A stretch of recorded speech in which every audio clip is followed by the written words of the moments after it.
إن الحمد لله نحمده ونستعينه ونستغفره ونعوذ بالله من شرور أنفسنا ومن سيئات أعمالنا من يهده الله فلا مضل له ومن يضلل فلا هادي له أشهد أن لا إله إلا الله وحده لا شريك له وأشهد أن محمدا عبده ورسوله وبعد فإن خير الكلام كلام الله وخير الهدي هدي محمد صلى الله عليه وآله وسلم وشر الأمور محدثاتها فإن كل محدثة بدعة وكل بدعة ضلالة وكل ضلالة في النار.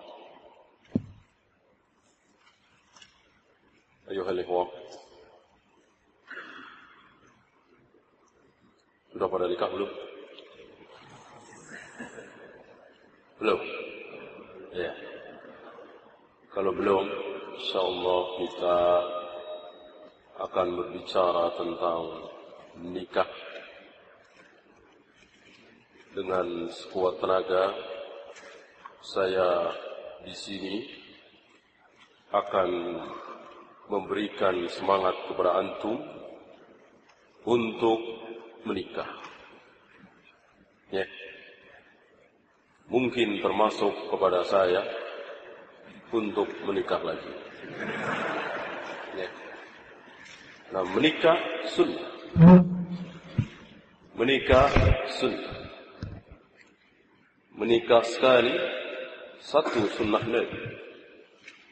Menikah dua sunnah Nabi. Menikah yang ketiga, tiga sunnah Nabi. Menikah yang keempat, empat sunnah Nabi. Menikah yang kelima, bid'ah haram. Ya. Artinya kalau berbarengan 5 haram. Allah telah membatasi 4. Dan ini pun jarang. Jarang yang sanggup. Hanya laki-laki pilihan, laki-laki pemberani, laki-laki kuat, laki-laki yang hanya takut kepada Allah. Ya. Nikah ini luar biasa, keberkahan yang luar biasa. Saking berkahnya Ibnu Abbas menasihati Sa'id bin Jubair. Sa'id bin Jubair salah satu murid beliau, salah satu murid Ibnu Abbas yang belum menikah. Yang belum menikah. Apa kata Ibnu Abbas di hadapan Sa'id bin Jubair? Menikahlah. Menikahlah. Karena di antara umat ini yang paling mulia, yang paling baik adalah yang sering menikah, yang paling banyak istri. Apa maksudnya? Tukang kawin? Bukan. Maksudnya Rasulullah sallallahu alaihi wasallam. Tidak ada manusia yang istrinya sebanyak Rasulullah sallallahu alaihi wasallam. Tidak ada. Manusia yang istrinya paling banyak adalah Rasulullah sallallahu alaihi wasallam. Dan beliaulah yang paling mulia di antara umat ini. Tidak ada manusia semulia beliau. Tidak ada. Ya, itu yang dimaksud. Ya. Dan menikah ini selama ini dari televisi, radio, koran dan seterusnya kita mendengar syubhat. Kita mendengar syubhat. Seolah nikah itu sesuatu yang berat, yang jangan dilakukan kecuali sudah berumur sekian, punya rumah, punya mobil, pekerjaan tetap, gaji besar, baru menikah. Maka mereka menunda pernikahan itu. Ya, padahal sudah ada calon, sudah suka sama suka, penghasilan sudah ada, tetapi rumah belum punya, mobil belum punya, maka ditunda sampai 30 tahun, sampai 35 tahun. Ya, sampai hampir 40 tahun tidak nikah-nikah. Ya, mobil enggak punya juga. Ya, mobil enggak punya, istri enggak punya, kan mendingan punya istri, sama-sama enggak punya mobil. Jelas ini sebuah kesalahan besar. Ya, maka menikahlah. Ya. Jangan takut tentang rizki. Allah yang mengatur rizki. Wa ma min dabbatin fil ardi illa 'ala Allahi rizquha. Tidak ada makhluk di muka bumi ini yang rizkinya tidak ditanggung oleh Allah. Tidak ada. Jangankan kita punya 2 kaki, 2 tangan, bisa ngomong, mata kita berfungsi dua-duanya, yang tidak bisa keluar dari bambu. Ya, dia hidupnya di dalam bambu. Allah beri rezeki, tidak kelaparan, mati karena sesuai ajalnya, bukan karena kelaparan. Bagaimana kita takut? Sementara kita punya tangan, punya kaki, punya mata, menunjukkan ini ketidaksikohan kita kepada Allah, ketidakyakinan kita kepada Allah Rabbul Alamin. Allah semakin kita yakin, semakin kita sikoh, Allah semakin senang. Sebaliknya, semakin kita ragu, Allah tidak suka. Ya, Allah senang kalau kita itu yakin. Saya yakin, bismillah, Allah senang. Ya, berarti menunjukkan keyakinan kita, apa yang ada dalam hati kita. Ya, antum tahu kehebatan para sahabat itu apa? Kehebatan Abu Bakar, Umar, Utsman itu apa? Ya, kira-kira sholat mereka dengan sholat kita sama apa beda? Jawab. Sama. Subuh 2 rakaat, maghrib 3 rakaat. Ya, sama kan? Puasa Ramadan sama. Ya, beda-beda sedikit barangkali mereka panjang bacaannya, tetapi intinya sama, ibadahnya sama. Apa yang membedakan antara kita dengan mereka, para sahabat? Apa kira-kira? Hatinya, keyakinan dalam hatinya. Ini yang membedakan. Ya, maka ada seorang tabi'in muda bertanya kepada sahabat-sahabat muda, Ibnu Umar, Anas bin Malik. Tabi'in ini tidak bertemu dengan Abu Bakar. Ya, tapi mendengar siapa itu Abu Bakar. Sampai namanya disebut dalam Al-Quran. Ya, kisahnya, nama Abu Bakar tidak ada. Kisahnya tentang 2 orang yang ketiganya Allah, itu kan yang dimaksud Abu Bakar. Ya, kita tahu siapa Abu Bakar, kemuliaan Abu Bakar. Si tabi'in ini penasaran, bertanya kepada sahabat-sahabat muda yang bertemu dengan Abu Bakar. Apa yang menyebabkan kemuliaan, keutamaan Abu Bakar? Apakah Abu Bakar itu tidak pernah tertawa, selalu menangis? Dijawab oleh Ibnu Abbas, dijawab oleh Ibnu Umar. Sama. Abu Bakar dengan kita tertawa, kadang menangis. Ya, subuh 2 rakaat, maghrib 3 rakaat, sama. Tapi apa yang membedakan kita dengan Abu Bakar? Keyakinan Abu Bakar sebesar gunung. Ya, yakin sikoh betul terhadap Allah. Kalau Allah sudah berjanji, kalau Allah sudah berfirman, dipegang betul. Kalau Nabi sudah bersabda, digigit dengan gigi geraham.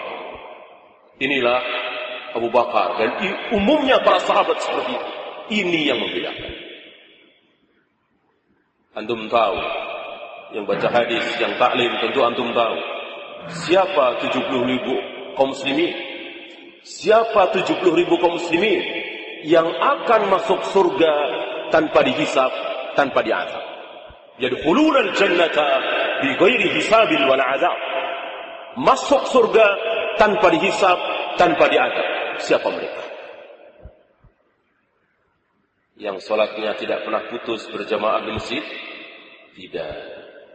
Yang habis hartanya untuk jihad fisabilillah? Tidak. Yang tiap Senin Kamis puasa? Tidak.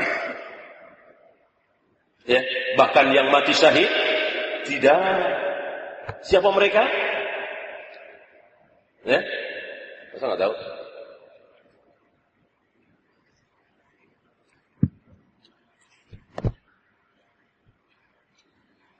Alladzina la yastarqun wa la yaktawun wa la yatatayyarun wa ala rabbihim yatawakkalun. Mereka hanya butuh 4 syarat. Apa 4 syarat tersebut? Alladzina la yastarqun, yaitu orang-orang yang tidak minta diruqyah. Lihat. Kenapa dia tidak minta diruqyah? Karena dia yakin betul kepada Allah. Ngapain minta diruqyah? Ruqyah sendiri yakin yang menyembuhkan itu Allah, bukan ustadz yang meruqyah. Lihat. Keyakinan yang luar biasa. Yang kedua, wala yaktawun, tidak berobat dengan kain. Halal ini. Minta ruqyah halal, berobat dengan kain halal. Tapi dia nggak mau. Kenapa? Saking sikohnya kepada Allah, saking yakinnya kepada Allah, bahwa penyembuh satu-satunya Allah. Ngapain berobat dengan kain? Gitu. Wala yatatayyarun, tidak bertatayur. Antum tahu tatayur? Ini pelajaran, bukan pelajaran tauhid. Kita akan membahas tentang keyakinan untuk berani menikah. Wa ala rabbihim yatawakkalun, dan dia hanya bertawakal kepada Allah. Lihat, 4 hal ini bukan perbuatan tangan, bukan perbuatan kaki, bukan perbuatan yang ada di mulut, tapi semuanya adalah keyakinan di hati. Ya.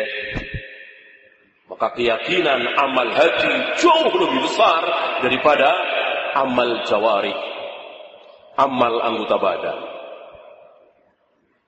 Ya.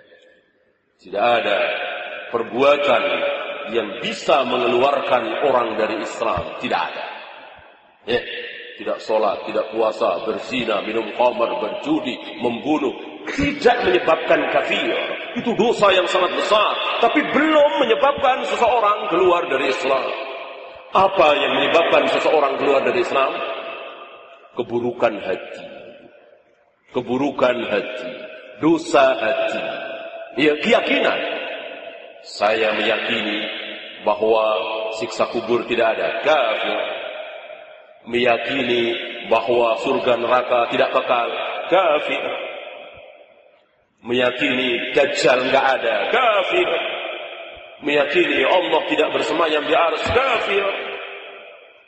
Dosa hati. Adapun berzina, minum khamar, berjudi, memperkosa, membunuh, enggak ada satupun ulama yang mengatakan bahwa itu kafir, menyebabkan seseorang keluar dari Islam. Ya. Oleh karena itu sebaliknya, perbuatan terbesar, amal terbesar adalah amal hati, keyakinan. Ya. Maka pelajaran kita siang ini saya awali dengan keyakinan.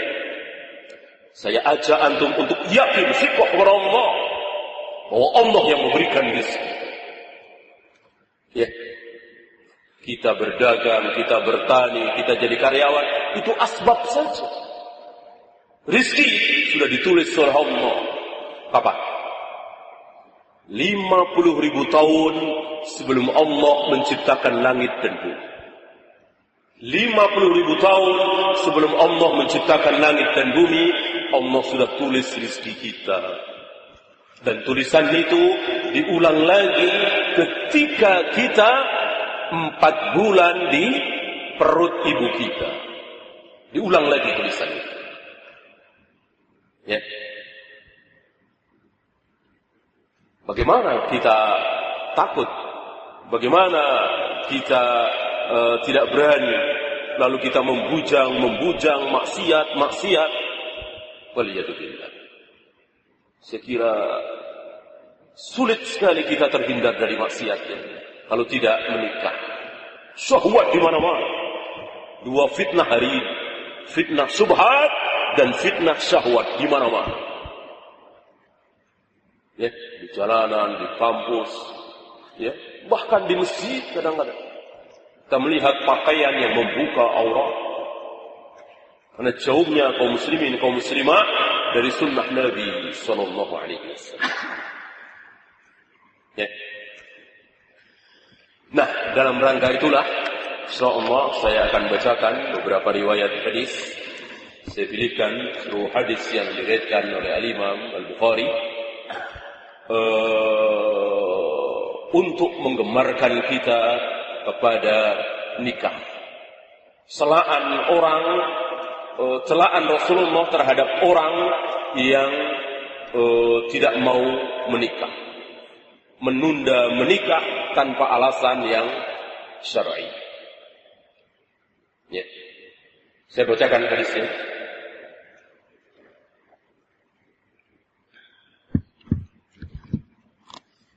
Al-Imam Al-Bukhari meriwayatkan hadis ini dari gurunya Sa'id bin Abi Maryam, di mana beliau membawakan sanad hadisnya sampai kepada Anas bin Malik. Antum tahu siapa Anas bin Malik? Yaqul, Anas bin Malik mengatakan, Ja'a salasatu rahtin ila buyuti azwajin Nabi sallallahu alaihi wasallam. Ada 3 orang. Di riwayat lain disebutkan 3 orang ini adalah Ali bin Abi Thalib, Utsman bin Mad'un, dan Abdullah bin Amr bin As. 3-tiganya pemuda yang abid, ahli ibadah. Ya.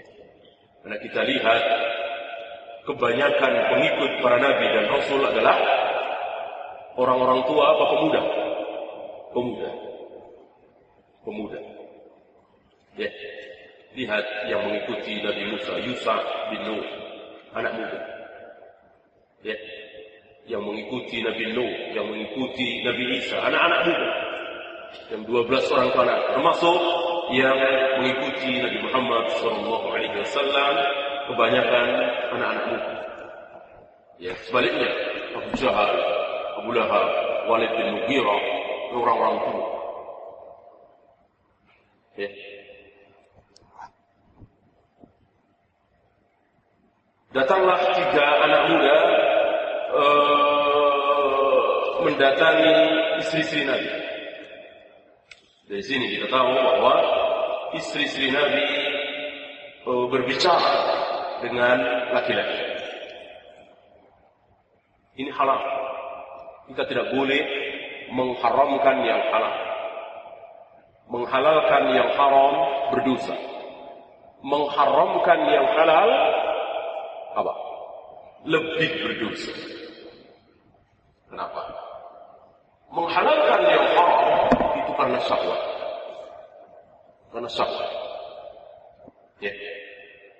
Mengharamkan yang halal itu karena kesombongan.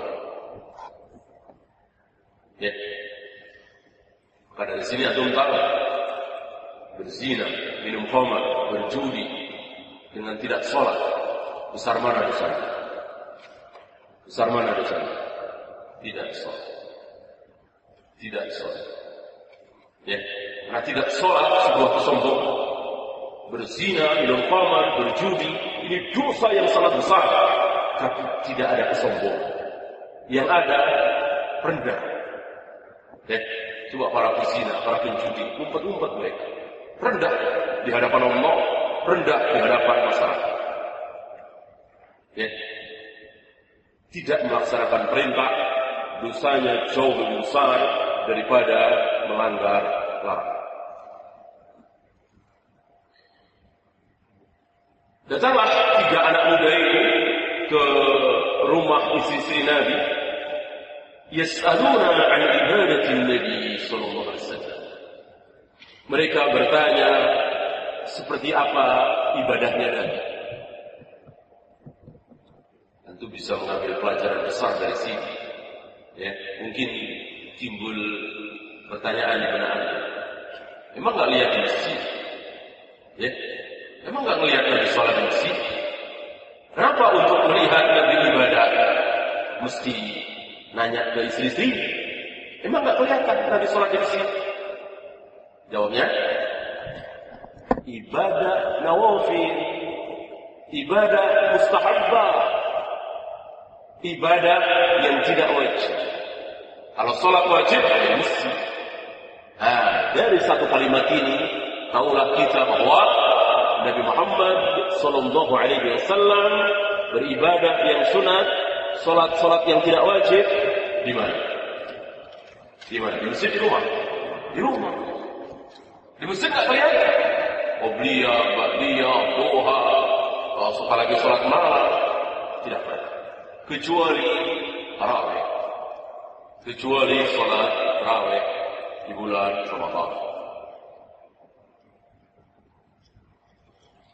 Maka di luar Ramadan, sholat malam di masjid berjamaah menyelisihi sunnah Nabi sallallahu alaihi wasallam.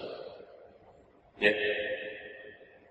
Kita sering melihat sebagian ikhwan yang mulai berjamaah di masjid di luar bulan Ramadan ini menyelisihi sunnah Nabi sallallahu alaihi wasallam. Ya.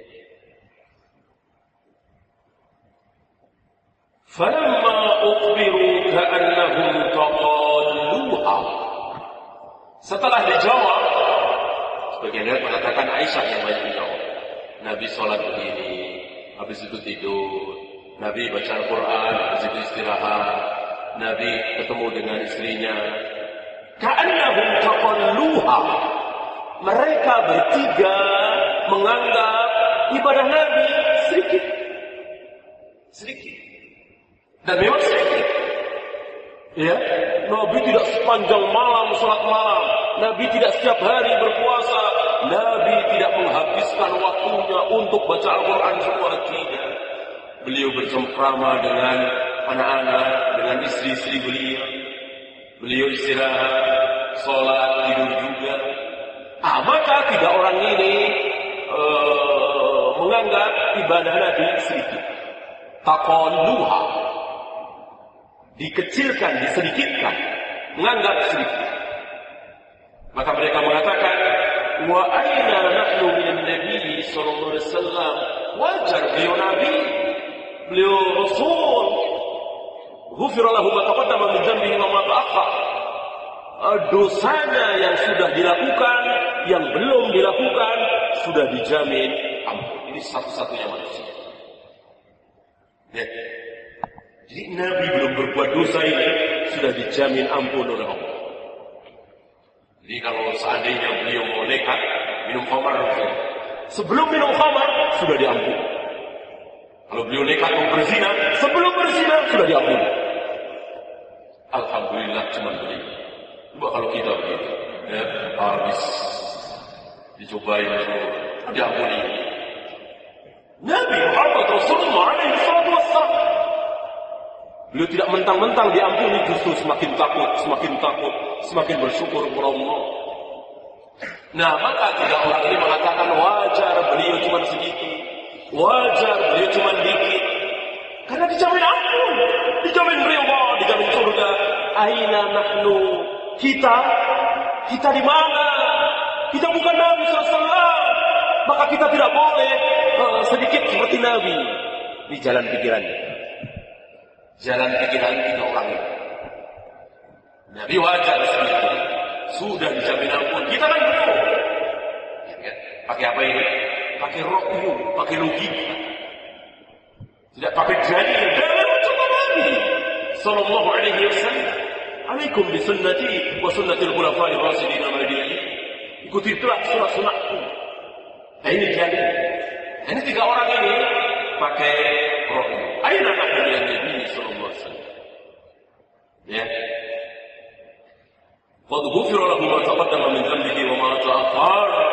Dosa-dosa beliau yang sudah dilakukan, yang belum dilakukan, sudah dijamin ampun.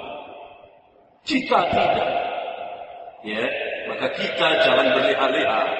Kita harus beribadah lebih banyak dari Nabi sallallahu alaihi wasallam. Dikata 3 orang. Qala ahaduhum, salah satu berkata, entah siapa ini, yang Ali, Abu Usman bin Mad'un atau Abdullah bin Amr bin As. Amma ana fa ana usalli al-laila abada. Adapun aku, kata orang pertama, aku akan sholat malam selama-lamanya, sepanjang malam. Dia berjanji, dia berikrar, dia bersumpah tidak akan pernah meninggalkan sholat malam, dan sepanjang malam akan dipakai untuk sholat. Luar biasa para sahabat, semangat untuk taat, semangat untuk jadi orang baik. Dan ternyata salah. Nanti akan ya, di sini keluar hukum bahwa semangat saja tidak cukup. Semangat baik, semangat membangun jadi orang baik tidak cukup, harus dengan ilmu. Ya. Wakala orang kedua mengatakan, amma ana fa asumu ad-dahra wa la uftir. Kalau aku akan berpuasa setiap hari, tidak akan pernah berbuka. Terus tidak akan pernah tidak puasa, akan berpuasa setiap hari. Sama, ini pun salah. Orang yang ketiga yang sedang kita bahas, ana a'tazilun nisa fala atazawwaju abada. Adapun aku tidak akan mendekati seorang wanita pun, aku tidak akan nikah selama-lamanya. Karena di benak dia, kalau nikah harus cari nafkah, harus tanggung jawab untuk anak istri, tentu ibadahnya kurang. Ya, dia tidak tahu justru dengan nikah pahala besar. Contoh yang gampang saja, yang mudah, antum tahu. Jika seorang laki-laki, seorang suami disakiti oleh istrinya, ya, seorang suami disakiti oleh istrinya, didolimi oleh istrinya, apa yang terjadi? Nah, dengar dari sini. Jika seorang suami sedang disakiti oleh istrinya, didolimi oleh istrinya, maka teriak bidadari yang ada di surga. Bidadari yang ada di surga teriak berkata kepada si wanita yang menyakiti suaminya ini, wailak, celaka engkau. Dia suamimu bersamamu cuma sementara. Selagi hidup di dunia, dia akan kembali kepada kamu. Itu ucapan seorang bidadari, ucapan para bidadari terhadap wanita yang sedang menyakiti suaminya. Ya. Berarti bangga antum ya, ketika disakiti oleh istrinya. Ya, bidadari. Antum dicemburuin sama bintang filmnya, girang ya. Oh bangga, ini bukan bintang film lagi, bidadari, hurul 'ain, cemburu terhadap antum, mencemburui antum terhadap istri antum yang durhaka kepada antum. Ya, ini pelajaran bagi para muslimah, para wanita, untuk jangan sekali-kali menyakiti, menzalimi, tidak mentaati suami. Kenapa? Saingannya berat. Ya, bidadari. Berat sekali saingannya. Bisa mengalahkan bidadari. Subhanallah. Allah menggambarkan bidadari lewat lisan Nabi sallallahu alaihi wasallam itu dengan penggambaran yang luar biasa. Ya, apa? Matanya, hitamnya sangat hitam, putihnya sangat putih. Itu baru mata. Ya. Itu matanya luar biasa seperti itu. Kan kita ngelihat mensifati perempuan itu kan, ya mata kan nomor sekian ya. Nah biarinlah mata ini. Yang penting pipinya, hidungnya. Allah tidak, justru yang tidak diperhatikan oleh laki-laki matanya. Hitamnya sangat hitam, putihnya sangat putih. Itu matanya, bagaimana hidungnya, bagaimana pipinya dan seterusnya nggak usah kita bahas. Ya.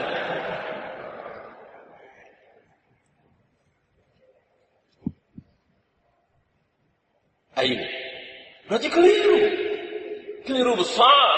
Kalau ada orang berpendapat dengan nikah ibadah terbengkelai, keliru besar. Ya.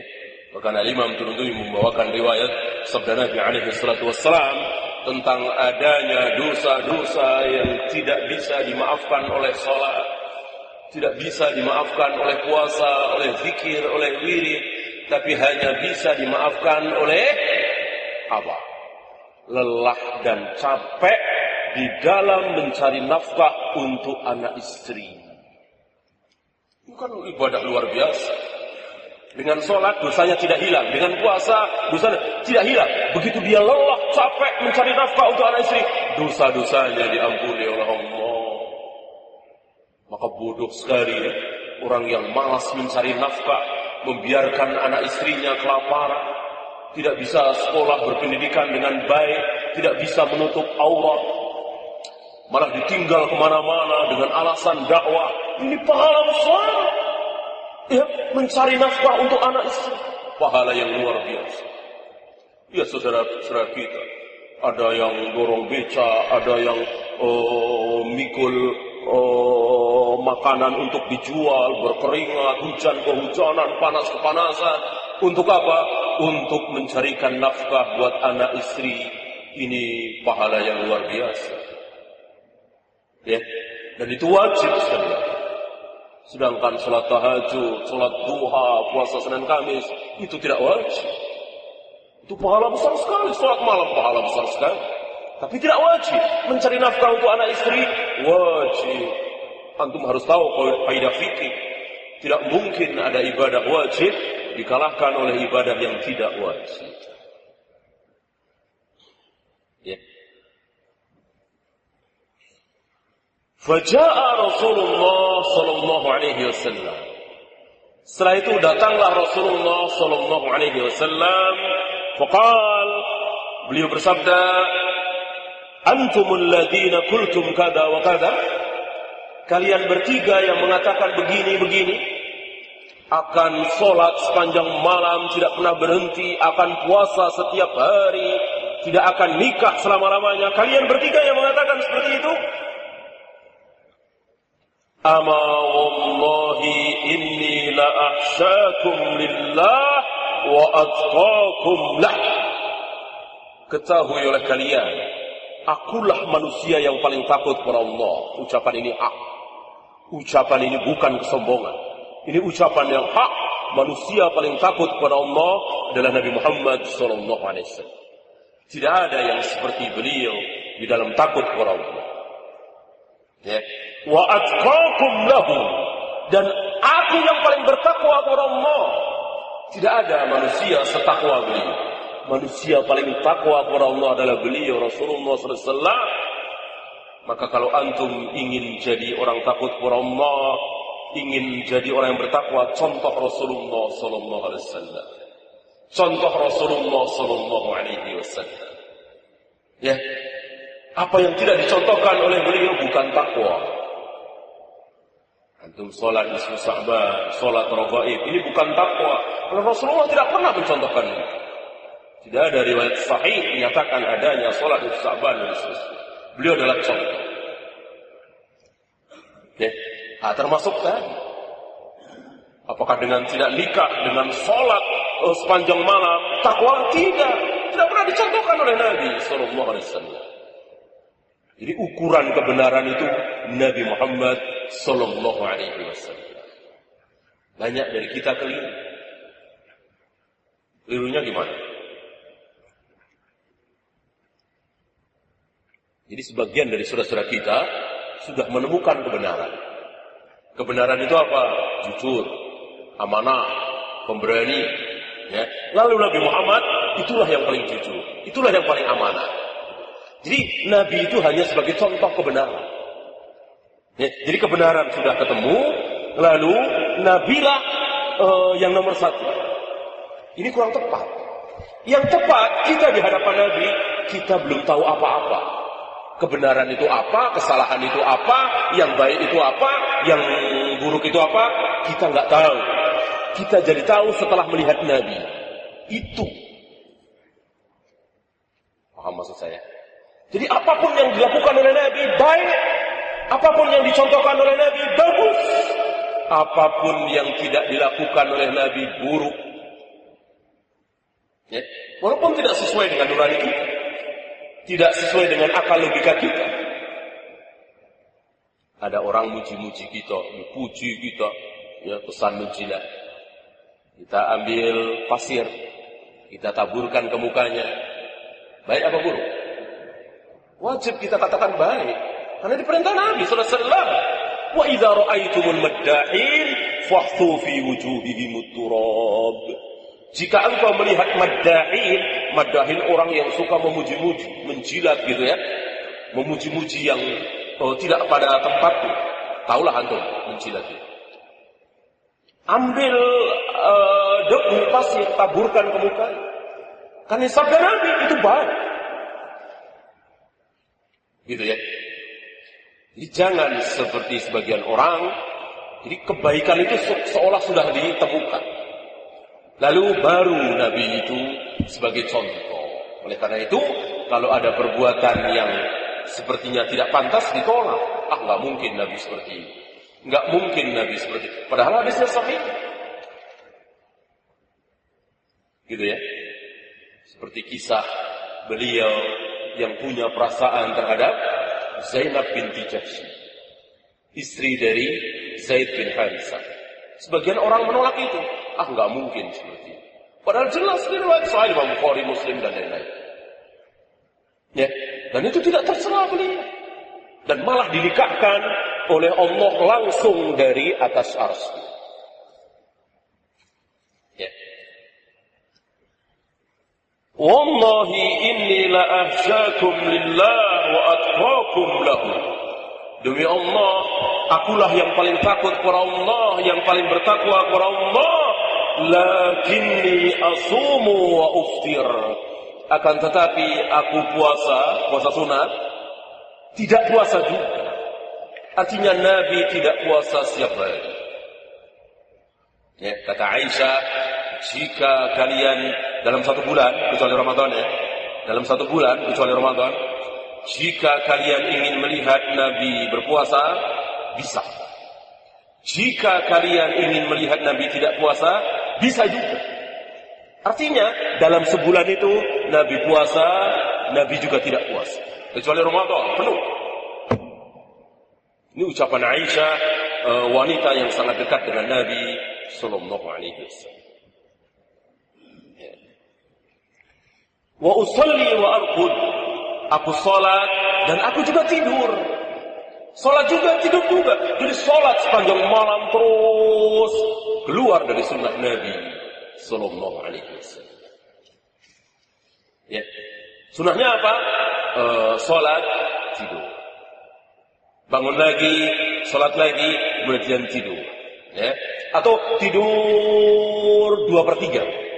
Sepertiganya bangun untuk salat sampai subuh. Atau sebelum subuh berbaring sejenak untuk menguatkan badan, untuk menghilangkan tanda-tanda ibadah. Nah, tanda-tanda ibadah disunahkan untuk dihilangkan kalau bisa. Maka beliau mencontohkan sebelum datang ke masjid untuk berjamaah salat subuh, tidur dulu. Mungkin 10 menit, mungkin 7 menit.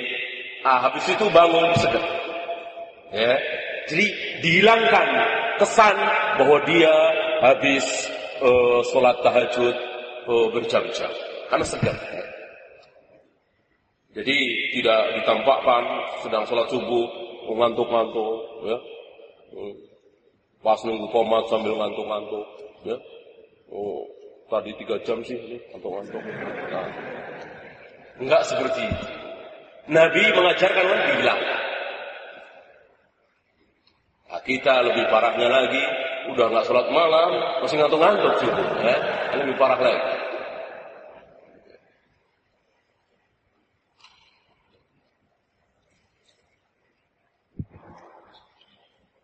Wa atazawwajun nisa, dan aku menikahi beberapa wanita. Satu kalimat ini cukup bagi kita untuk semangat menikah. Manusia terbaik di umat ini, bahkan di jagat raya ini, menikahi beberapa wanita. Ya. Lalu beliau menutup sabdanya dengan faman raghiba an sunnati falaysa minni. Barang siapa yang raghib itu bisa 2 arti. Ya, raghiba an, benci. Raghiba fi, suka. Ya. Saya kira dalam bahasa kita nggak ada faedah seperti ini, ya. Dalam bahasa sama-sama raghiba, tapi bisa berarti suka, bisa berarti benci, tergantung huruf jar setelahnya.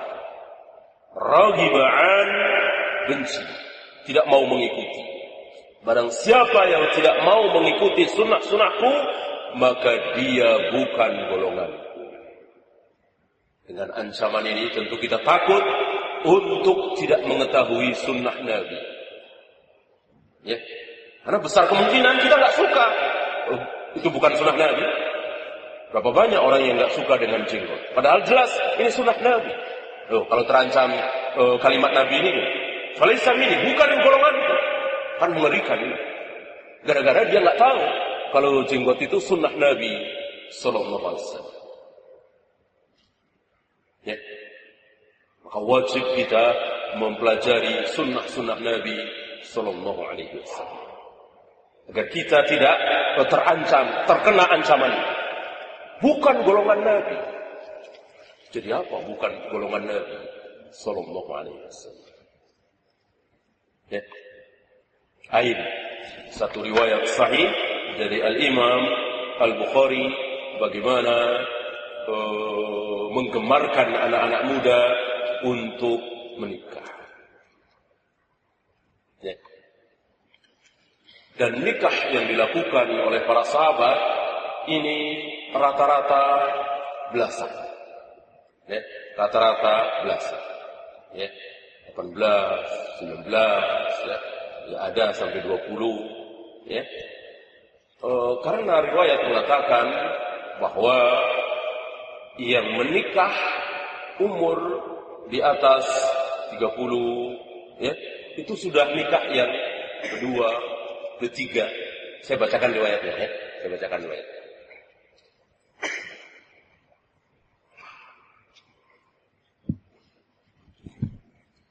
Riwayat ini dibawakan oleh Al-Imam Al-Bukhari dengan sanadnya sampai kepada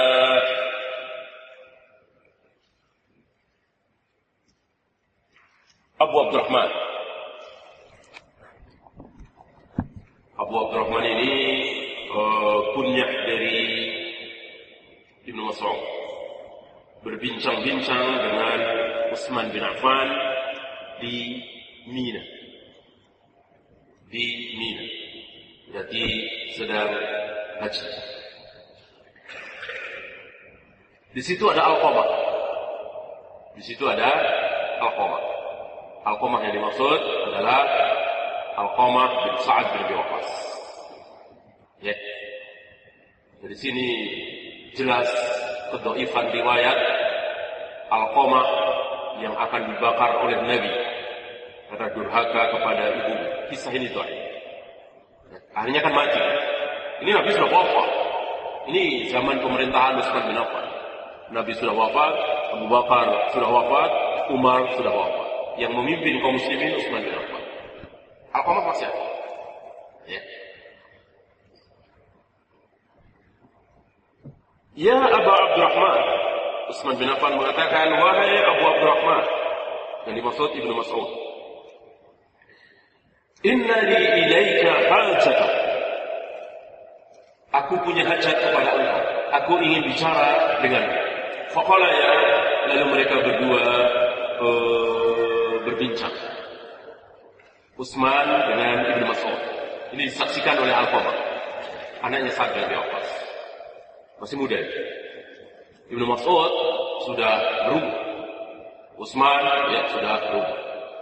Utsman kan paling lama menjabat. Ya, 12 tahun. Umar 10 tahun, Abu Bakar 2 tahun, Ali 6 tahun. Pas 30. Nabi bersabda, "Kekhalifahan setelah aku berjalan selama 30 tahun."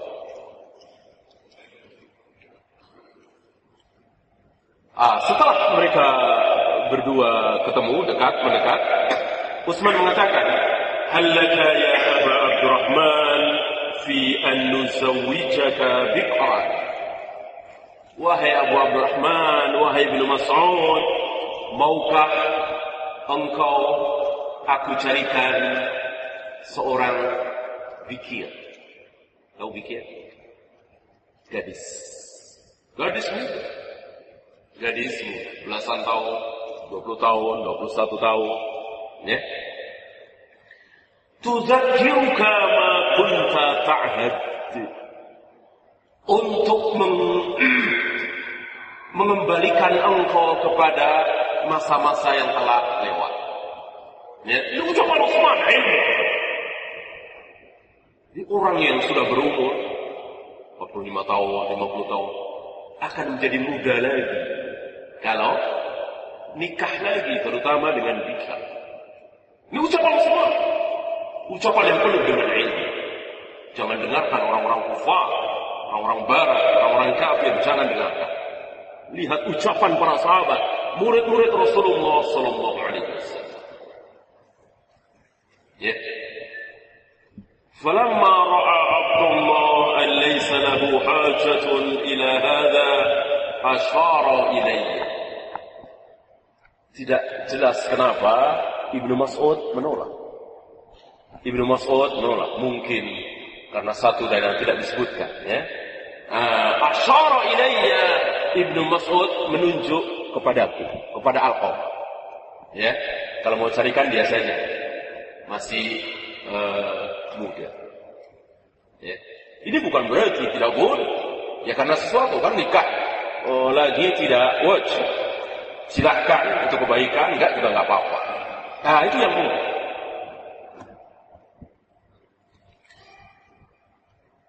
Fantahaitu ilaihi wa huwa yaqul, lalu aku dipanggil, lalu aku mendekat dan dia mengatakan menyampaikan sabda Nabi alaihi salatu wassalam.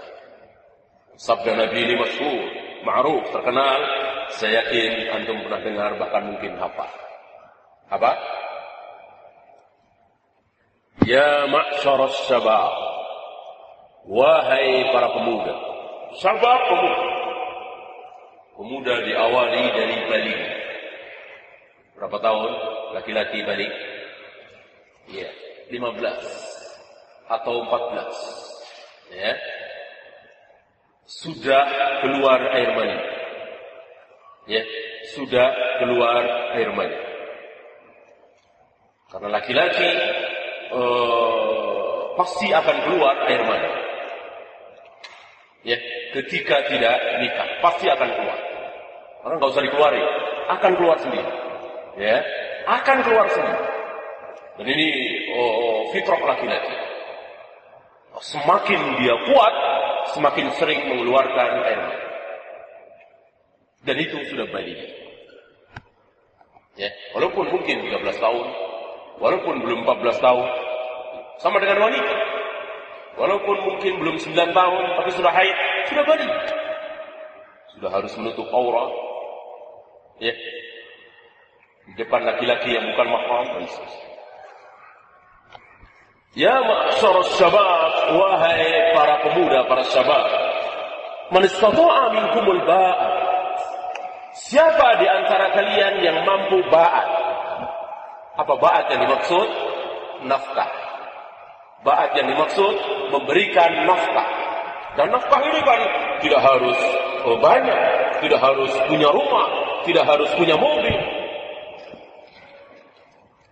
Ngontrak kan termasuk ba'ah. Antum belum bisa beli rumah, tapi mampu bayar kontrakan. Sebulan 300.000, berarti antum mampu. Ya, kan tidak tercela, ngontrak itu tidak tercela. Tidak di rumah megah, gedung megah, tapi hasil haram korupsi. Nah, itu yang ini, itu yang tercela. Ngontrak tidak, nggak apa-apa.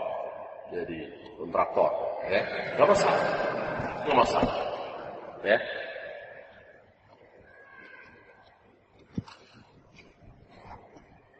Falyatazawwaj, maka segeralah menikah. Ya. Siapa di antara kalian anak muda yang sanggup ba'at, segeralah menikah. Karena itu lebih membenteng, lebih bisa menundukkan pandangan. Antum tahu terusannya? Jalan keluar bagi yang belum mampu ba'at apa? Iya, as-shaum, puasa. Wa man lam yastati' fa 'alaihi bis-shaum. Bagi yang belum sanggup, berarti dari sini Islam tidak membabi buta. Islam tidak mudah tawakal. Allah pasti enggak, tidak kalau memang tidak ada jalan, tidak ada bayangan, ya nanti. Ya, tapi kalau ada jalan, saya bisa nih. Ini begini. Insyaallah bisa, bismillah. Tapi kalau enggak ada, ya tidak membabi buta.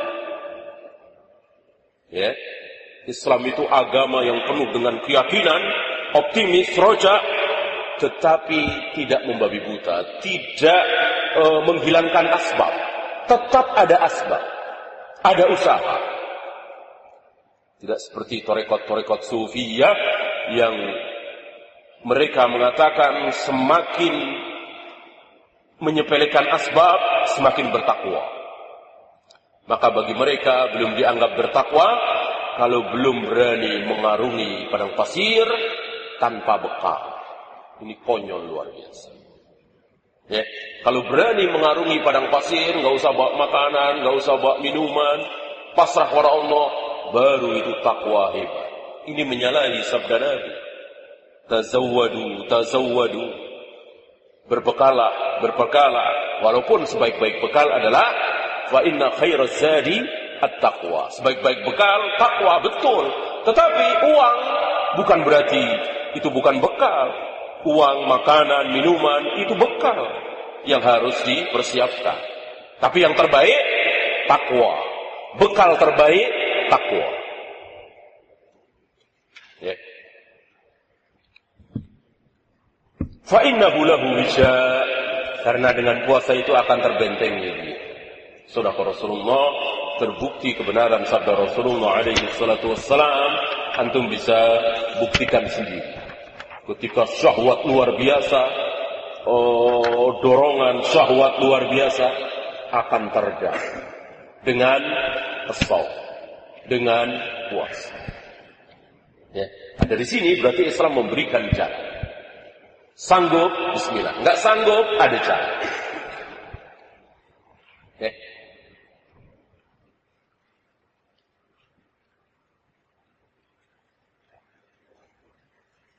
Riwayat lain dari Atha bin Abi Rabah, hadarna ma'a Ibn Abbas janazata Maimunah.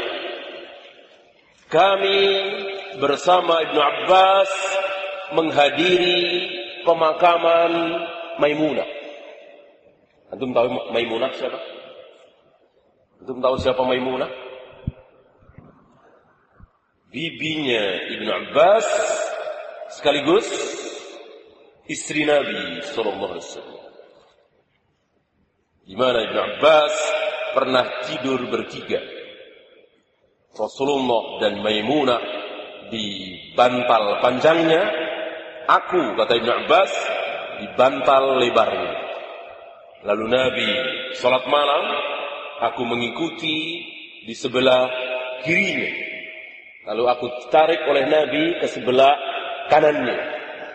Menunjukkan bahwa sholat berjamaah berdua branding sejajar, tidak mundur makmumnya dan seterusnya. Masyhur riwayat ini. Ya, ini meninggal.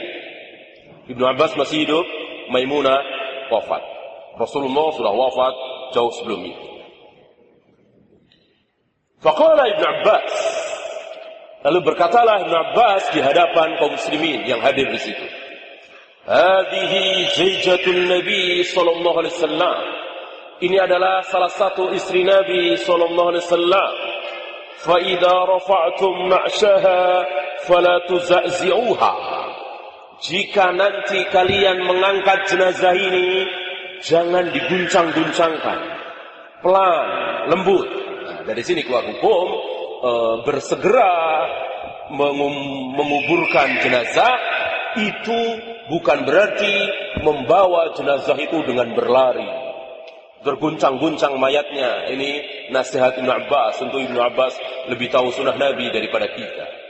Ya, Ibnu Abbas tahu bahwa mayat harus segera dikubur, tapi tidak dengan cara seperti itu. Ya, artinya meninggal pagi itu, ya segera dimandikan, segera dikafani, segera disolati, segera dibawa ke kubur. Kalau bisa sebelum zuhur, kalau bisa 4 jam lebih bagus, bisa 3 jam lebih bagus lagi, bisa 2 jam lebih bagus lagi, tapi tidak dengan cara mengusung jenazah itu dengan berlari mengguncangkan mayat. Ya. Fa innahu kana 'inda an-nabi sallallahu alaihi wasallam 9. Nabi sallallahu alaihi wasallam mempunyai 9 istri, kata Ibnu Abbas. Yang 2 tidak disebut, karena ada 2, 11 semuanya meninggal, ya, meninggal. Yang 2 ini meninggal. Berarti Ibnu Abbas menghitung yang masih ada ketika Nabi wafat. Ketika Nabi wafat, istri yang ditinggalkan oleh beliau 9. Yaksimu li 8 wala yaksimu li wahidatin. Yang 8 mendapat giliran, yang 1 tidak. Ya, ini pelajaran lagi. Bahwa apa yang dicontohkan oleh Nabi sebuah kebenaran. Kita nggak boleh mengatakan Nabi nggak adil. Siapa yang lebih tahu tentang keadilan? Kita apa Rasulullah? Rasulullah punya istri 9, yang 8 dapat giliran, yang 1 tidak. Siapa yang 1 yang dimaksud? Saudah binti Zam'ah. Kenapa?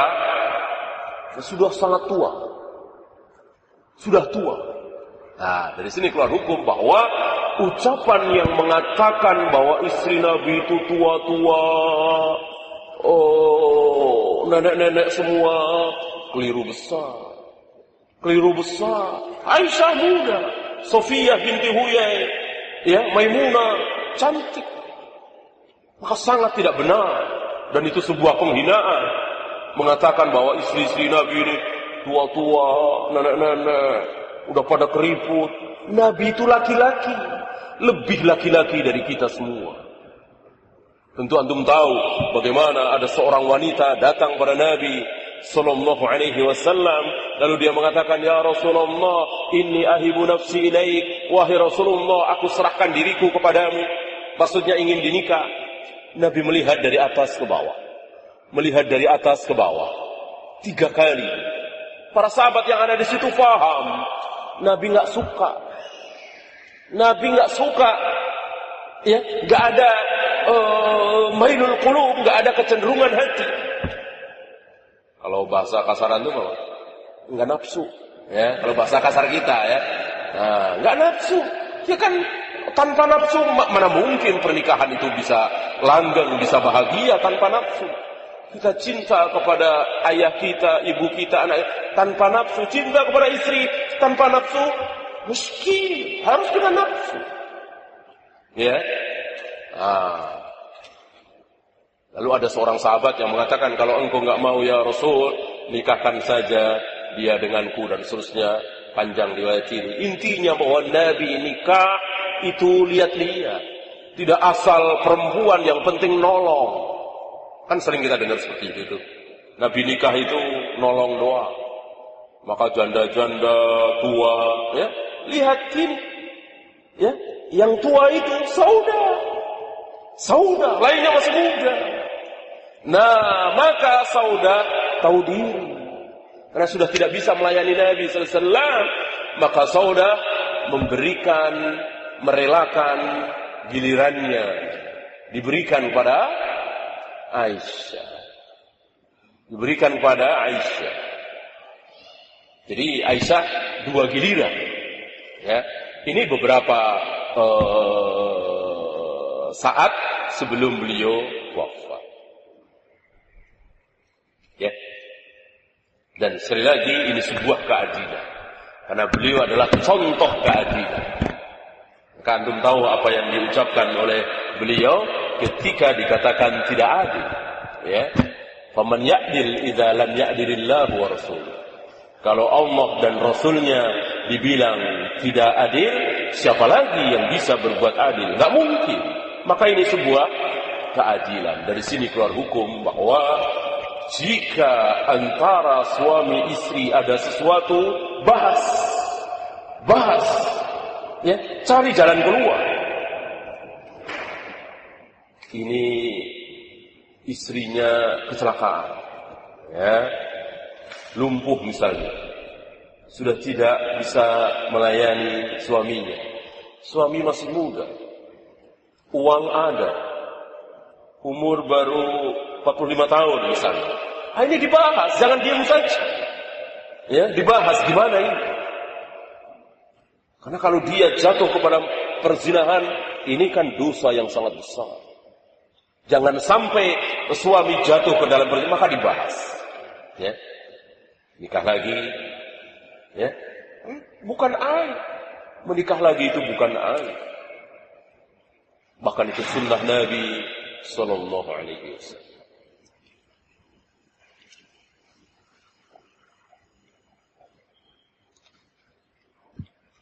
Satu lagi ya.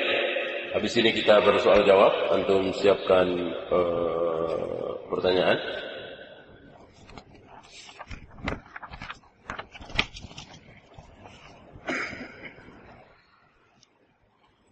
Imam Bukhari meriwayatkan sanad hadis ini sampai kepada Ibnu Mas'ud. Dia mengatakan, "Kunna nagzu ma'an Nabi sallallahu alaihi wasallam wa laysa lana nisa."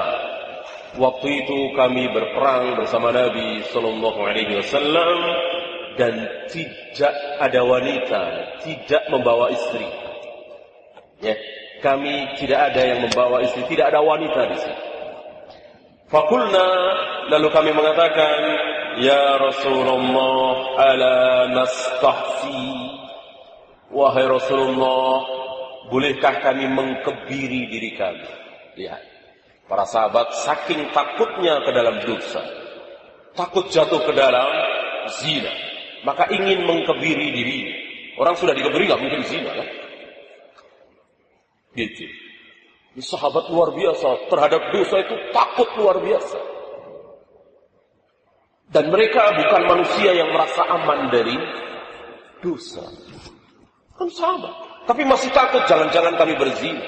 Biar kami tidak berzina, kami kebiri diri kami ya Rasul. Ya, lihat Nabi Ibrahim. Wajnubna wajumni wa baniya anak bunal asma. Jauhkanlah aku dan anak keturunanku ya Allah dari menyembah berhala. Nabi Ibrahim tidak merasa aman untuk tidak menyembah berhala. Lihat para sahabat Ibnu Mas'ud takut terjerumus ke dalam zina.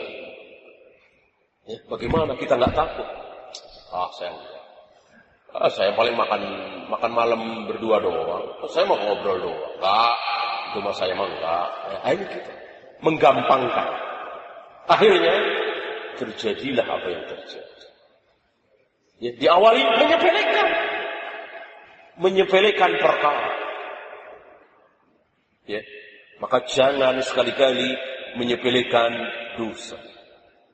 Jangan merasa aman. Saya sudah ngaji tiap hari, pergaulan saya baik, saya menjaga sholat 5 waktu, enggak mungkin saya zina, minum khamr, belicak. Jangan merasa aman dari godaan syaitan. Lihat Nabi Ibrahim. Fanahana an dzalik. Dan akhirnya Rasulullah melarang. Ya, ini bukan jalan yang baik. Bahwa dengan dikebiri tidak akan zina, betul, tapi ini bukan jalan. Ya, kita tidak boleh menghilangkan nafsu. Nafsu yang Allah berikan kepada kita tidak boleh kita hilangkan. Kita jaga. Salurkan di tempat yang halal, jangan disalurkan di tempat yang haram. Ya. Ya, panitia membatasi waktunya. Sekarang kita bersoal jawab. Silakan yang ada pertanyaan.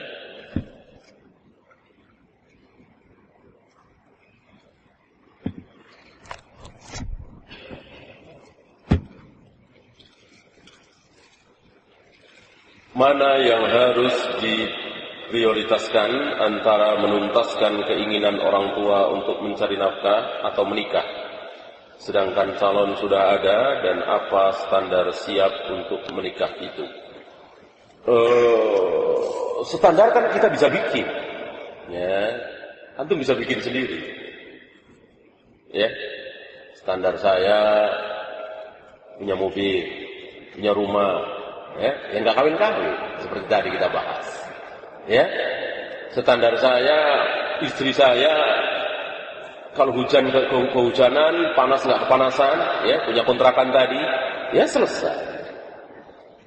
Ya, antum masih kuliah, ada penghasilan, mungkin ngajar-ngajar privat, dagang ini, dagang itu, bisa buat ngontrak, bisa buat makan saja mah, ya. Nunggu apa? Kecuali dilarang. Seperti antum di beberapa kampus, misalnya di stan ini, dilarang menikah, antum sudah tanda tangan, ya wajib ditaati.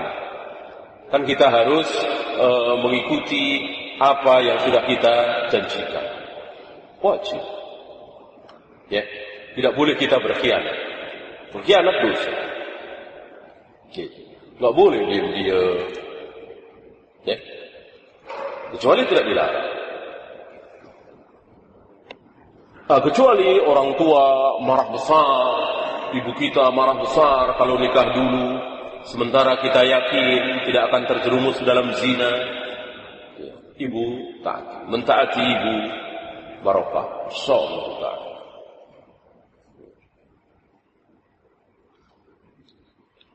Saya belajar di ma'had, tapi dalam masa belajar tidak fokus karena telah timbul keinginan menikah. Ya makanya cepat-cepat menikah. Apakah salah jika saya keluar dari ma'had lalu menikah? Enggak salah. Enggak salah. Kan belajar di ma'had enggak wajib.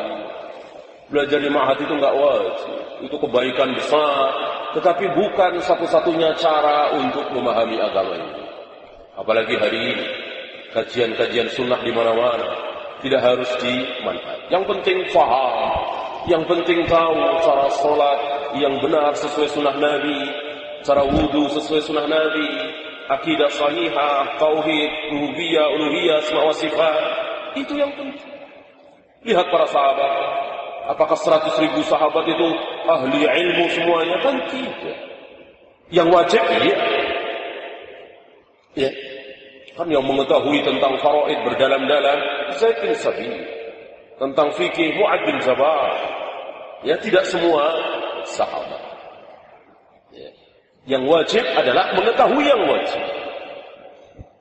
Antum tidak tahu cara rukuk, cara sujud sesuai sunnah Nabi, ini baru berdosa. Antum tidak tahu cara wudu sesuai sunnah Nabi, ini baru berdosa.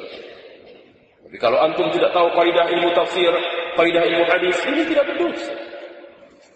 Sementara antum takut terjerumus ke dalam zina, maka segeralah menikah.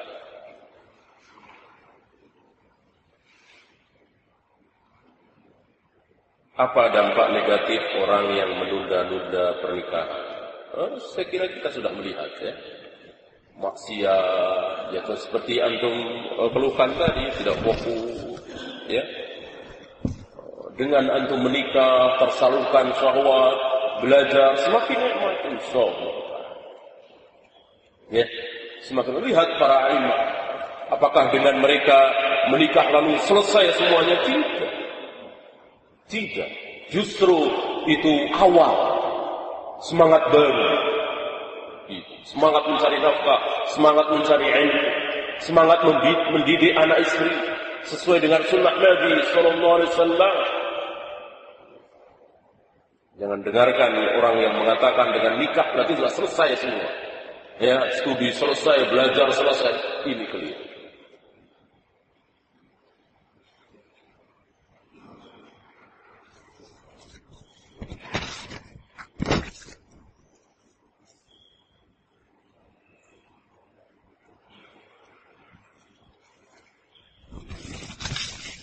Saya bacakan yang sesuai dengan tema kita dulu ya.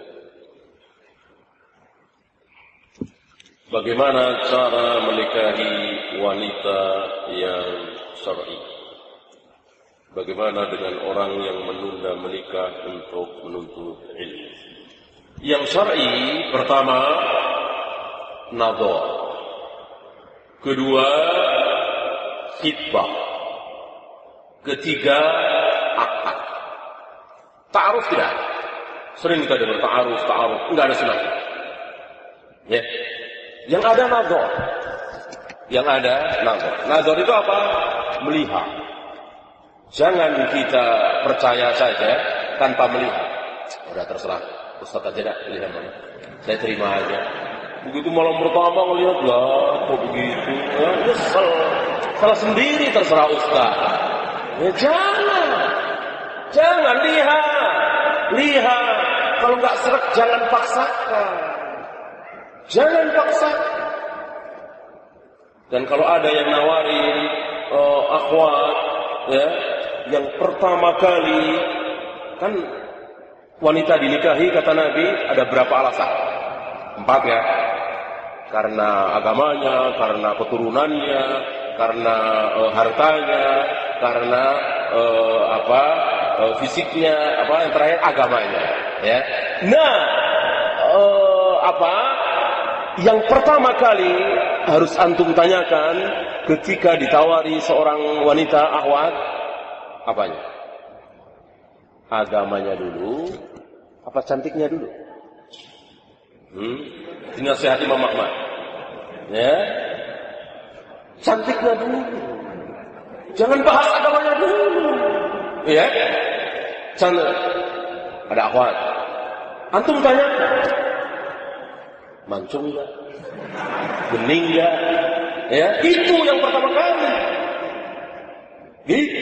Jangan langsung agamanya. Gimana pakai jilbab? Dari kelas 5 SD pakai jilbab. Semangat ya.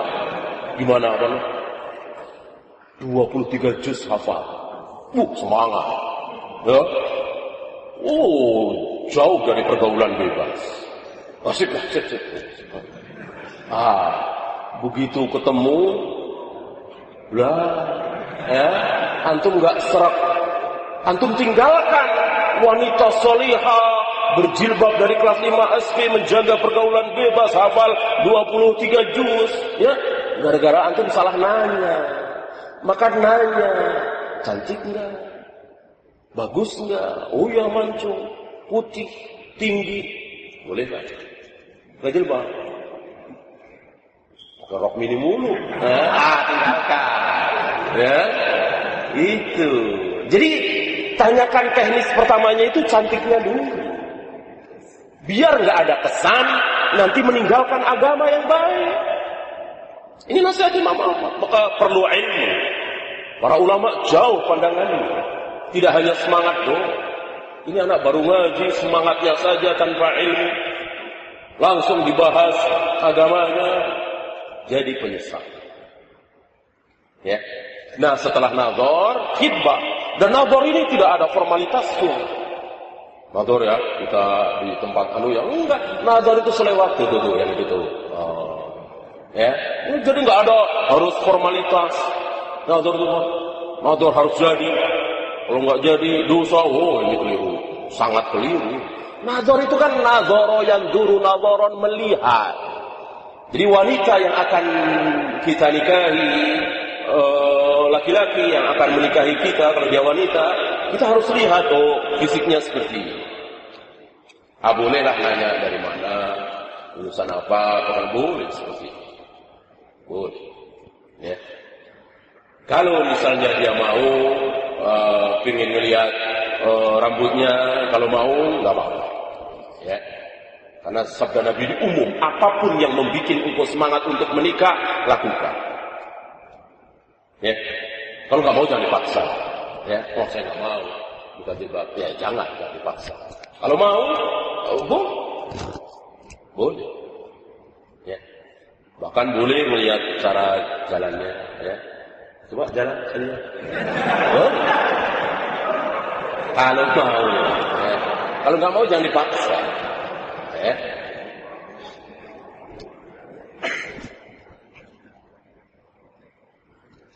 Habis itu baru akad. Ya. Kalau di khitbah, dilamar sudah mau, baru akad. Akad ini urusan dengan wali ayahnya, tidak urusan dengan dia. Maka keliru akad nikah itu menghadirkan mempelai wanita. Akad nikah nggak ada urusan dengan mempelai wanita. Akad nikah itu mempelai laki-laki dengan ayah, dengan wali. Boleh ijabnya dari wali, boleh ijabnya dari mempelai laki-laki. Biasanya di kita dari wali. Aku nikahkan engkau dengan putriku fulana dengan mas kawin sekian. Kita jawab, saya terima. Sah. Atau boleh dibalik. Pak, mohon nikahkan saya dengan putri bapak bernama fulana dengan mahar sekian. Walinya atau ayahnya yang menjawab, ya, saya terima. Jadi dua-duanya boleh. Ya, jadi keliru kalau ijab itu harus dari wali. Dari mempelai laki-laki boleh. Dalilnya yang tadi saya bawakan tadi, yang wanita menyerahkan diri pada Nabi, dilihat dari atas ke bawah, dari atas ke bawah tadi. Akhirnya laki-laki ini mengatakan, ya Rasul, tolong nikahkan aku dengan dia. Berarti ini kan dari pihak mempelai laki-laki. Nabi sebagai wali, Nabi kan wali. Wanita ini nggak punya wali.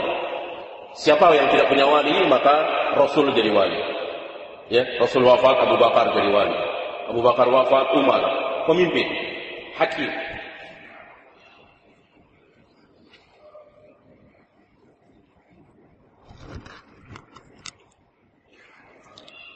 Menunda menikah untuk mencari ilmu, ini melihat keadaan. Ya. Kalau keadaannya seperti Imam Nawawi, keadaannya seperti Syekhul Islam Ibn Taimiyah, Khatib Al-Baghdadi, bahkan sampai di akhir hayat tidak menikah, ini ada manfaat yang luar biasa. Ya, Imam Nawawi, Syekhul Islam Ibn Taimiyah, Khatib Al-Baghdadi. Ya. Makanya dari riwayat saya tutup, ya, tidak menikah. Ya. Tetapi kita yang seperti ini, ya, dan kita takut jatuh ke dalam perzinahan, maka menikahlah. Ya. Karena sekali lagi dengan menikah bukan berarti mencari ilmu itu selesai. Tidak selesai. Bagaimana apabila dalam akad nikah wanita atau akhwat meminta perjanjian bahwa selama menikah tidak diperbolehkan seorang suami berpoligami? Apakah syarat tersebut diperbolehkan? Apa yang sudah dihalalkan oleh Allah tidak boleh diharamkan. Tadi sudah kita bahas. Seorang suami menikah lagi apabila dia sanggup, apabila dia mampu, apabila dia adil, maka ini halal. Maka ini halal. Jangan yang halal ini kemudian diharamkan. Ya.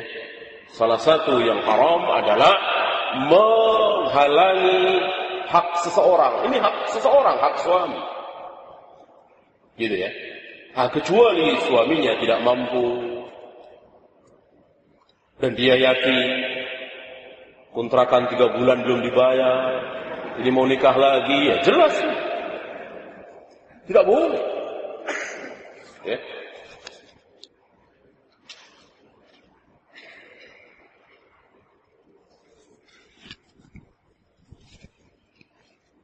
Nabi Muhammad SAW mempunyai 9 istri, sedangkan kita dibatasi 4 istri. Ini bagaimana?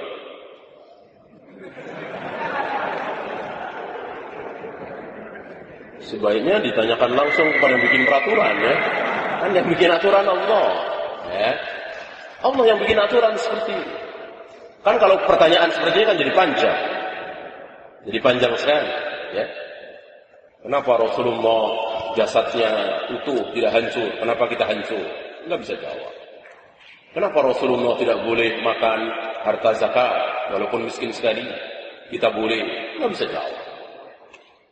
Ya, kenapa Rasulullah keringatnya wangi, kita keringatnya bau? Enggak bisa jawab.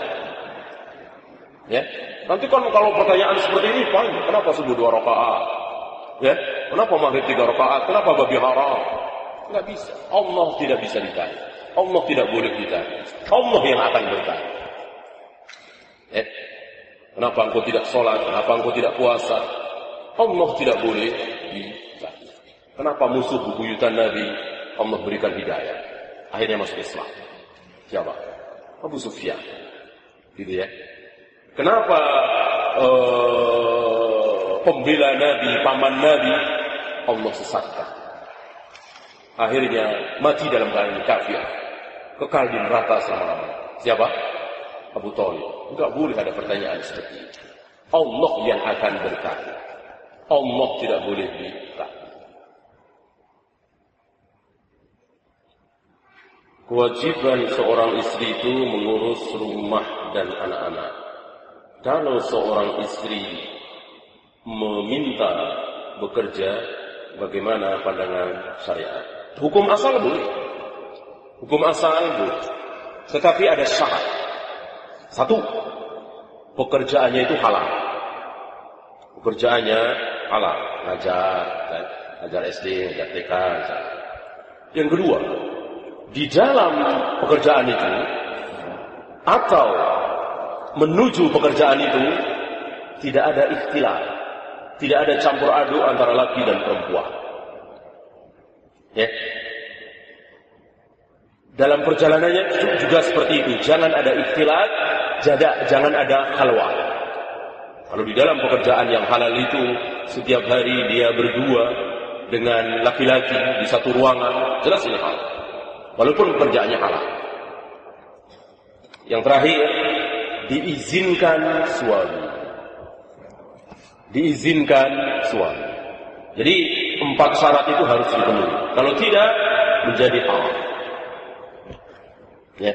Dan hukum asal wanita itu di mana? Di rumah. Wa qarna fi buyutikum. Tinggallah kalian di rumah kalian. Hukum asal laki-laki, fantashiru fil ardh. Bertebaranlah kalian di muka bumi. Ini hukum asal dari laki-laki.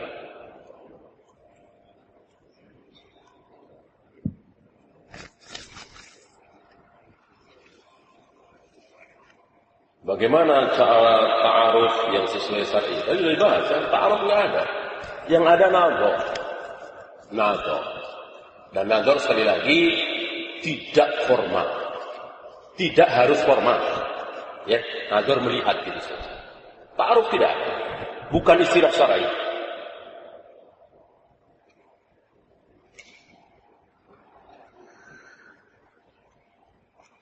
Bukankah bidadari yang disediakan untuk kaum muslimin yang beriman belum pernah diciptakan sebelumnya?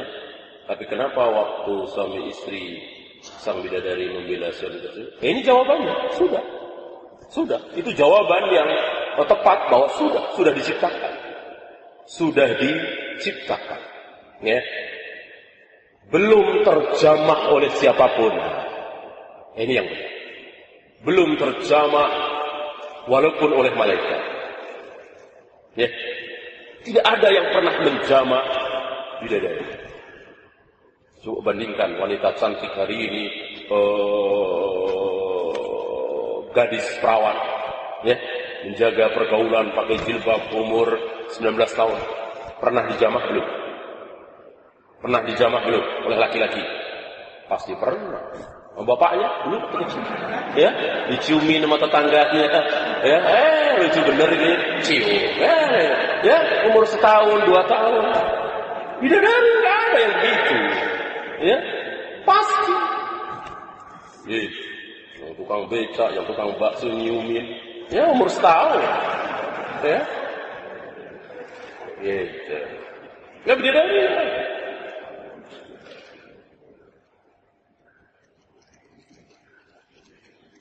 Siapakah yang berhak mencarikan pasangan untuk anak perempuan?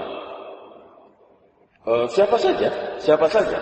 Hanya kalau ayahnya, ibunya berperan, bagus.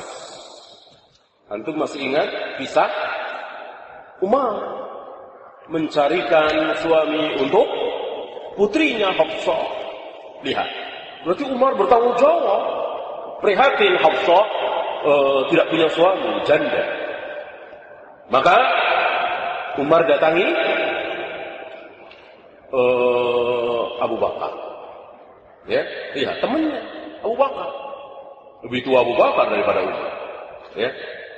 Di mana maukah engkau menikahi putriku Hafsah? Abu Bakar menjawab, aku belum terpikir untuk nikah lagi. Lalu Umar mendatangi Utsman ditawari menikahi Hafsah oleh Umar.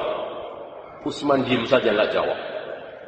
Umar kecewa. Umar bilang, aku datang kepada Abu Bakar nolak menjawab, aku kecewa. Aku datang kepada Utsman nggak jawab, nggak ngomong apa. Aku lebih kecewa. Nggak selang lama, dilamar Nabi Sallallahu Alaihi Wasallam. Hafsah dilamar oleh Nabi Sallallahu Alaihi Wasallam. Ya, luar biasa. Nah, setelah menikah, Nabi menikah dengan Hafsah, baru Abu Bakar sama Utsman datang ke Umar. Kalau kata kita, aneh bukannya nggak mau, mah, ya, aneh mau sama anak antum. Tapi aneh tahu Rasul suka membicarakan Hafsah. Rasulullah suka menyebut-nyebut Hafsah. Saya tahu Rasul, bahasa kita naksir lah, gitu ya. Dari sini keluar hukum, laki-laki itu kalau naksir perempuan nggak bisa diem, ya, ngomong. Lihat Rasulullah pakai ngomong, apalagi kita. Biasa kita, ya. Si Ani ada tanda, si Ani ada nggak? Biasa kan gitu, ya. Si Yati kira-kira datang nggak nanti? Biasa kayak gitu. Laki-laki, kalau perempuan kan lebih bisa menjaga, ya. Udah Nabi selesai lah. Fitrah beliau sebagai laki-laki. Ngomong sama Abu Bakar, ngomong sama Utsman, ya bercanda biasa gitu. Ngomongnya nggak sama Umar, ya nggak enak lah sama bapaknya, ya. Nah, nikahnya itu. Gitu. Jadi kita jangan menyangka bahwa Rasulullah itu kehidupannya serius terus ini, bercanda ini sama itu. Yang halal dilakukan oleh Nabi, yang haram jauh, gitu ya. Berarti ini pelajaran bahwa para sahabat mencarikan jodoh untuk putri, ya. Maka kita mengikuti sunnah sahabat ini, insya Allah berkah. Jam berapa dulu?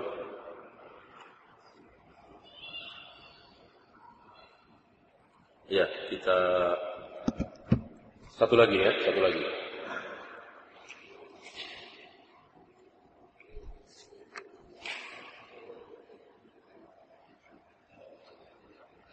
Tolong dijelaskan urutan walimah atau acara akikah sesuai sunnah. Di masyarakat kita banyak yang menyimpang. Ada yasinan, berjanji dan lain-lain. Ya, walimah, inti daripada walimah itu apa? Iya, makan-makan. Makan-makan, ya. Walimah itu kan bahasa Arab. Bahasa kitanya makan-makan. Jadi undangan walimah itu kita datang makan. Sudah makan? Pulang, apanya makan, ya. Sunnahnya begitu. Antum lihat dalam surat Al-Hujurat. Ya, itu menyindir para sahabat yang ketika datang ke walimah Nabi masih ngobrol. Nabi mau ngusir nggak enak, ini pengantin baru lagi kan? Mengusir nggak enak. Turunlah ayat itu. Jadi sudah makan, ya, intinya di sini. Adapun akadnya sudah diatur. Ya tadi ada wali, ada saksi, ada ijab kabul. Kalau ini bukan walimah ya. Artinya cukup 2 orang yang menyaksikan, 5 orang, 10 orang. Kalau walimah kan biasanya lebih. Mau sekalian boleh, mungkin selang beberapa jam atau selang 2 hari, 3 hari boleh. Akadnya hari Jumat, walimahnya hari Ahad boleh. Gitu ya. Iya, mengingat masjid kita agak jauh, jangan sampai kita terlambat ya. Kita akhiri, mudah-mudahan bermanfaat. Masih banyak pertanyaan yang belum terjawab. Mudah-mudahan yang sebentar ini berhasil menggugah antum untuk bersemangat ya, untuk nikah ya. Jangan takut dengan rizki Allah yang mengatur ya. Ya, yang benar dari Allah, yang salah dari saya. Kita akhiri. Subhanallahumma bihamdika, asyhadu an la ilaha illa anta, astaghfiruka wa atubu ilaik. Assalamualaikum warahmatullahi wabarakatuh.